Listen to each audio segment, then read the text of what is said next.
국내에서 16일 0시 기준 1078명의 확진자가 발표되며 역대 최다치를 기록했습니다. 앞으로 정부는 3단계로의 상황 결정을 고려하지 않을 수 없을 것으로 보이고 있습니다. 그렇게 되면 또다시 국민들의 뼈를 깎는 거리 두기가 요구되는 가운데 지난 15일 눈살을 찌푸리게 하는 소식이 보도되었습니다. 강원도의 한 스키장에서 확진자가 총 6명이 나왔다는 것입니다. 스키장에 공개된 사진 속에 거리 두기는커녕 빼곡하게 붙어 서 있는 모습은 충격적이었습니다. 이를 본 네티즌들은 분노하며 이렇게 말했습니다. 안 나오는 게 이상한 거지. 죄다 구상권 청구해라.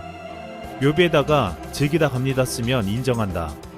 결국 국내 상황이 3단계로 몰리면서 여론이 날카로워지는 가운데 왜 다른 나라보다 백신이 늦냐는 비판도 더욱 거세어지고 있습니다. 그런데 최근 미국의 전문가들은 백신이 나왔지만 올 겨울 코로나 사태에는 별다른 영향을 주지 못한다고 경고하고 나섰습니다. 미국 리처드 베서 전 질병통제예방센터 국장대행은 화이자 백신은 매우 훌륭하지만 올 겨울 우리가 경험할 궤도를 바꾸지는 못할 것이라며 그것은 우리 모두가 마스크를 쓰고 사회적 거리 두기를 하고 손을 씻어야 할 필요성을 바꾸지 못한다고 말했습니다.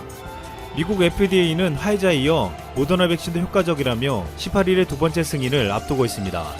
지금 백신은 마치 크리스마스 전에 찾아온 구세주처럼 여겨지고 있습니다. 하지만 문제는 백신의 대량 생산과 보급이 절대적으로 부족하다는 사실입니다. 16일 미국 존스홉킨스대 연구진은 전 세계 15% 미만이 부유한 나라들이 백신의 51%를 보유하고 있기 때문에 세계 인구 4명 중 1명은 최소 2022년까지 백신을 맞지 못할 수 있다고 밝혔습니다. 또한 대량의 백신을 보유한 부국들도 자국민에게 백신을 다 공급하려면 아직도 최소 6개월 이상이 걸릴 것으로 보이고 있습니다. 그런데 이 같은 희망찬 소리가 들려오는 사이 더 큰 신음소리가 나오고 있는 곳이 있습니다. 이미 의료 붕괴가 현실화된 병원입니다. 유럽에서는 의료 체계가 붕괴되면서 17초마다 한 명꼴로 코로나 사망자가 발생하고 있으며 인구 10만 명당 환자 발생 비율이 최상위급에 속하는 루마니아 의료진들은 지칠 대로 지쳤다며 지연 없는 정부의 고통스러움을 호소하고 있습니다. 코로나 확산 초기 우리의 모델과 정반대로 집단 면역을 시도하겠다고 했던 스웨덴은 완벽하게 방역에 실패하고 의료진들은 자신이 먼저 죽을 판이라며 병원을 떠나고 있습니다. 미국과 유럽, 일본 등 의료 선진국이라 불렸던 나라들에게서 점점 중환자실이 가득 차고 의료 인력은 점점 부족한 상황입니다. 미국은 최근 일주일간 하루 평균 신규 감염자 수가 21만 5천여 명으로 14일 기준 미국 전역의 코로나 입원 환자가 11만 명이 넘으며 팬데믹 사태 이후 최대치를 기록했습니다. 이처럼 백신 접종이 시작해도 전 국민이 접종하여 집단 면역이 형성될 때까지 6개월 이상이 걸리기 때문에 당장 쏟아지는 환자들을 감당하지 못해 결국 의료 붕괴를 막을 수 없다는 것입니다. 그래서 많은 전문가들은 당장 쓸 수 있는 치료제가 필요하다고 말하고 있습니다. 치료제만이 경증뿐만 아니라 중증 환자까지 살릴 수 있고 병실을 확보하려고 사력을 다하는 의료진들도 보호해줄 수 있다는 것입니다. 그런데 한국은 백신을 보급 전까지 의료 붕괴를 막고 환자를 살릴 수 있다는 이 치료제를 개발하고 현장에서 투여하기 시작했습니다. 최근 세트론이 개발한 항체 치료제는 아산병원에서 첫 투약을 앞두고 있고 병상 문제 해결사로 주목받고 있습니다. 정부도 세트론 항체 치료제에 큰 기대를 걸고 있는데 이는 아직 백신이 국내에 도입되기 전에 위태로운 현재 의료체계 붕괴를 막을 수 있는 유일한 수단이기 때문입니다. 지난 15일 기준으로 수도권은 중증 환자 입시 가능 병상이 4개밖에 남지 않은 상황입니다. 정부는 민간 병원 등으로 병상 추가 확보에 안간힘을 쓰고 있는 등 역대 최대 위기를 겪고 있습니다. 이에 정은경 방대 본부장은 지난 14일 오후 정례 브리핑에서 항체 치료제가 개발 일정이 백신보다 가장 빠를 것으로 본다면서 치료제에 대한 기대감을 나타냈습니다. 목표대로 진행된다면 내년 초부터 공식적으로 공급 및 처방이 가능해집니다. 서정진 센트리온 그룹 회장은 항체 치료제로 조기 치료를 할 수 있다면 국민 불안감이 사라지게 할 수 있다며 앞으로 한국이 전세계 방역 표준이 될 것으로 생각한다고 밝힌 바 있습니다. 센트리온은 현재 미국의 2개사를 제외하고 전 세계에서 가장 빨리 치료제를 개발하고 있습니다. 미국 제약사 일라일릴리와 리제네론이 가장 빨리 개발하고 있지만 현재 확보한 치료제 물량이 20만 5천 도스에 불과합니다. 미국에서 현재 하루 평균 21만 5천 명의 확진자가 나오는 상황에서 턱없이 부족합니다. 또한 일라일릴리 항체 치료제는 지난 10월 중증 환자에게는 효과가 없다는 것이 판명났고 결국 경증 환자에게만 처방하기로 했습니다. 트럼프가 맞았다는 리제네론도 경증이나 중간 정도의 증상을 보이는 환자에게만 긴급 사용이 승인되었습니다. 즉 미국의 치료제는 물량도 부족할 것이고 중증 환자를 치료할 수 없다는 한계에 직면해 있습니다. 하지만 한국은 이에 대한 준비를 철저하게 하고 있습니다. 셀트리온의 치료제는 빠르게 투약해 중증으로 악화되지 않게 막는 것을 목표로 하고 있고 아직 임상시험 중이지만 중증 환자에게도 사망을 예방하는 효과가 있을 것으로 기대되고 있습니다. 또한 셀트리온 치료제는 이미 10만 명분이 생산되어 있고 이를 맞으면 항체가 체내에 약 3개월간 유지되게 되며 백신 역할까지 해줄 것으로 알려지고 있습니다. 그리고 우리에겐 생명이 위험한 중증 환자의 경우에는 이미 효능이 입증된 녹십자 혈장 치료제가 있습니다. 지난 9월 확진된 70대 남성 중증 환자에게 렘데시비르와 덱사메타손 등을 처방했으나 차도가 없었습니다. 오히려 인공호흡기에 의존할 정도로 상태가 악화되어 생명이 위험하게 되었습니다. 하지만 의료진이 녹십자에 혈장 치료제를 투여하자 놀라운 일이 벌어졌습니다. 혈장 치료제를 투여하자 체온이 정상 수준으로 돌아오고 산소 요구도도 크게 감소한 것입니다. 결국 20여일의 치료 끝에 최종 음성 판정을 받고 2달여 만에 격리에서 해제되었습니다. 이후로 녹십자 혈장 치료제가 적극적으로 사용되며 치료 목적 사용 승인은 총 22건으로 늘어나고 있습니다.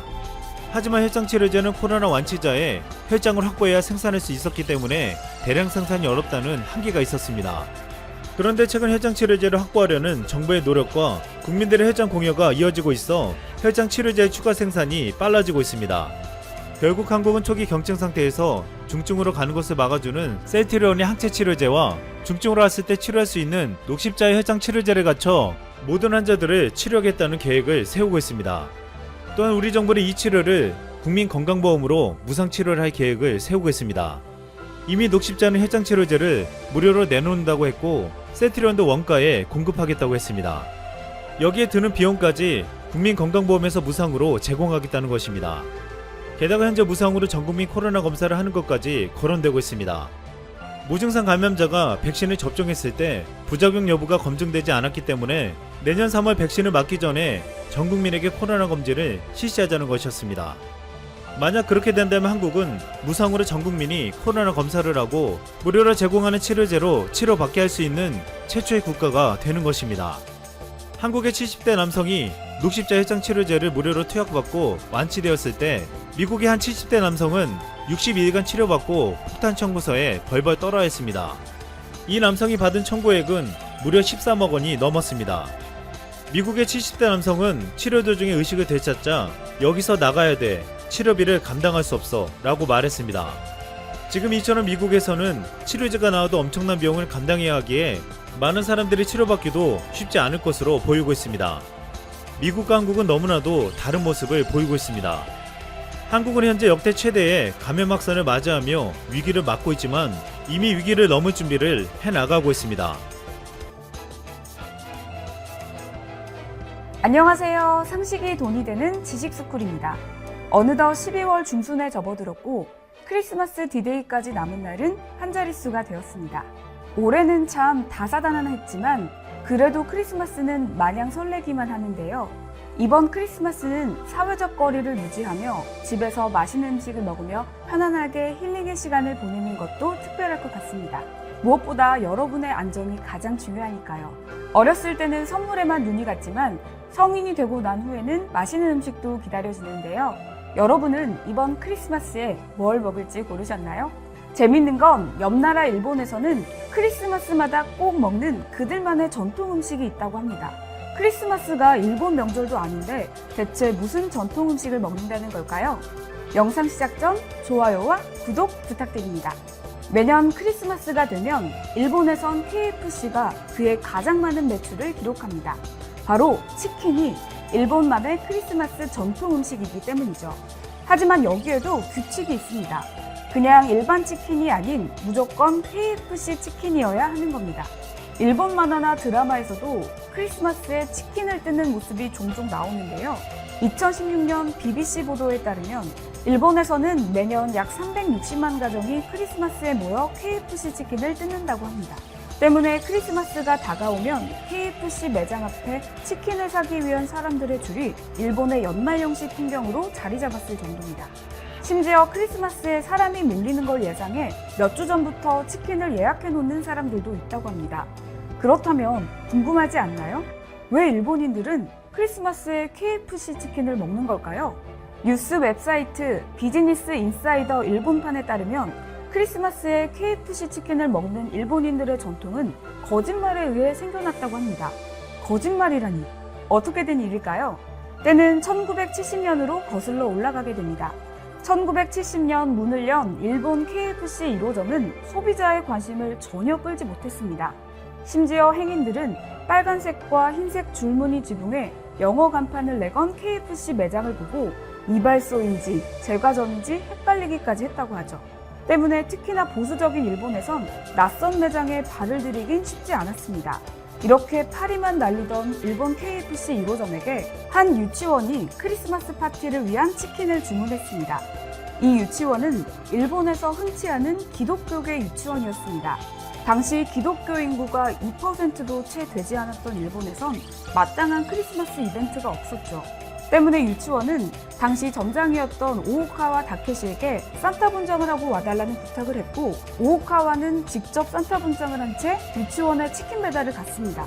커다란 치킨통을 들고 춤을 추는 산타의 모습은 아이들에게 큰 호응을 얻었고 파티는 대성공을 했죠. 이후부터 소문이 나기 시작해 다른 유치원에서도 오오카와에게 산타와 치킨을 주문했습니다. 이때 오오카와는 아예 매장 앞에 세워놓은 모형에도 산타 옷을 입힌 뒤 거짓말을 하기 시작했습니다. 미국에서는 크리스마스에 치킨을 먹는답니다. 이렇게 그의 영업 방식은 입소문을 타다가 NHK가 그를 인터뷰하기에 이르렀습니다. 서양에서는 정말로 프라이드 치킨을 먹는 게 크리스마스의 일반적인 관습이냐라는 질문에 오오카와는 그렇다고 대답했고, 이 인터뷰를 통해 크리스마스 앤 치킨이라는 전통이 공식화된 것입니다. 이후 시간이 지나고 오오카와는 2018년 인터뷰에서 사실 서양에서 치킨이 아니라 칠면조를 먹는다는 건 알고 있었지만 거짓말을 했다며 후회한다고 말했죠. 다만 그는 그래도 많은 사람들이 좋아한다고 덧붙였습니다. 오오카와의 거짓말 덕분에 일본 KFC는 크리스마스마다 기록적인 매출을 올렸고 1974년부터는 일본 전역에서 KFC의 크리스마스 이벤트가 시작됐습니다. 그로부터 10년 후 오오카와 다케시는 일본 KFC의 대표이사 자리에 올랐죠. 어떻게 보면 훌륭한 마케팅으로 보이는 사례이지만 이 마케팅이 펼쳐진 곳이 일본이기에 우리 네티즌들은 역시 선동과 날조의 나라, 1000번 거짓말을 하면 진실이 된다는 속담의 나라답다. 실제 치킨을 먹는지는 미국인에게 확인해봐야지. 왜 KFC 점장에게 물어보냐? 일본인들은 진실이 중요한 게 아닌가 보다 등의 부정적인 반응을 보였습니다. 게다가 치킨의 민족인 한국인으로서 크리스마스에 특별히 치킨을 먹는 일본의 전통은 잘 이해가 가지 않는데요. 우리 한국인들은 배고프다, 치킨 먹어야지. 아싸, 오늘은 치킨이다. 기분이 꿀꿀하니 치킨으로 달래줘야겠다 등 어떤 이유를 만들어서라도 늘 치킨을 먹기 때문입니다. 특히 한국식 치킨은 세계인들도 열광을 하고 있는데요. 그런데 한류의 영향으로 일본처럼 치킨을 먹는 특별한 날이 만들어졌다면 믿기시나요? 이번엔 나라를 바꿔 중국으로 가보겠습니다. 한국 드라마 별에서 온 그대가 중국에서 큰 인기를 끌며 치맥 열풍이 불었다는 건 굉장히 유명한 일합니다. 하지만 이 치맥 열풍이 이상한 유행으로 자리를 잡았다고 하는데요.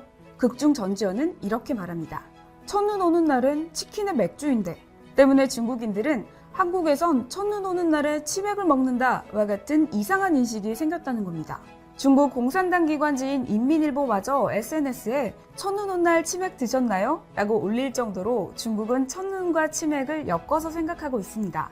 게다가 메신저 서비스인 위챗에서는 사용자가 치맥을 뜻하는 중국어를 포함한 메시지를 전송할 경우 눈송이나 눈사람이 화면에 뜨도록 하는 서비스를 포함했다고 하죠.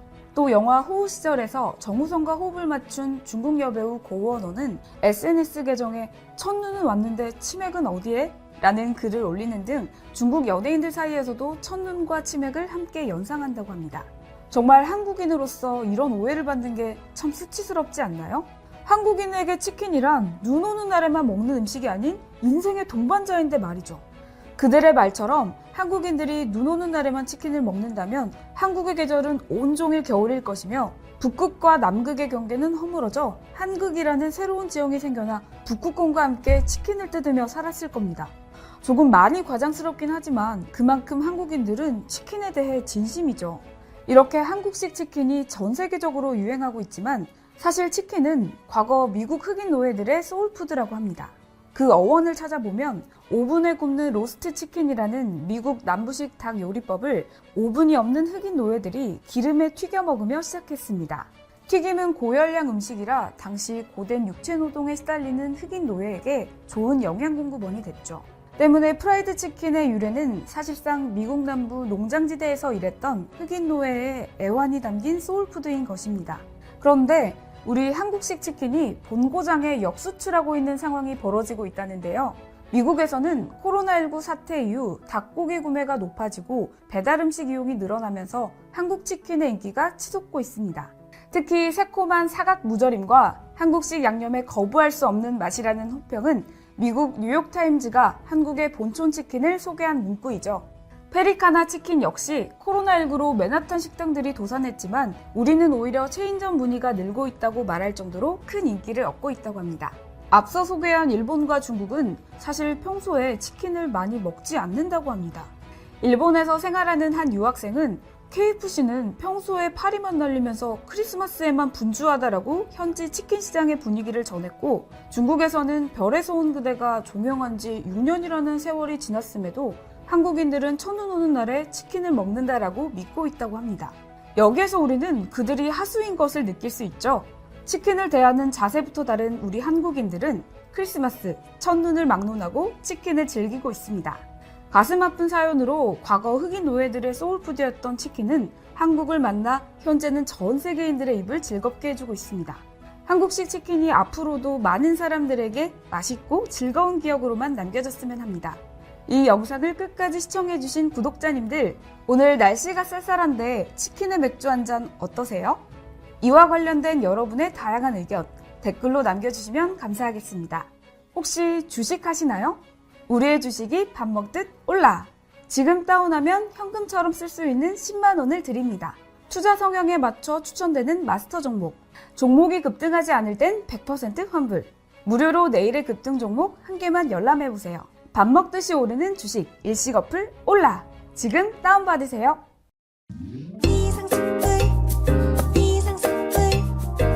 주식을 모르면 이상스쿨.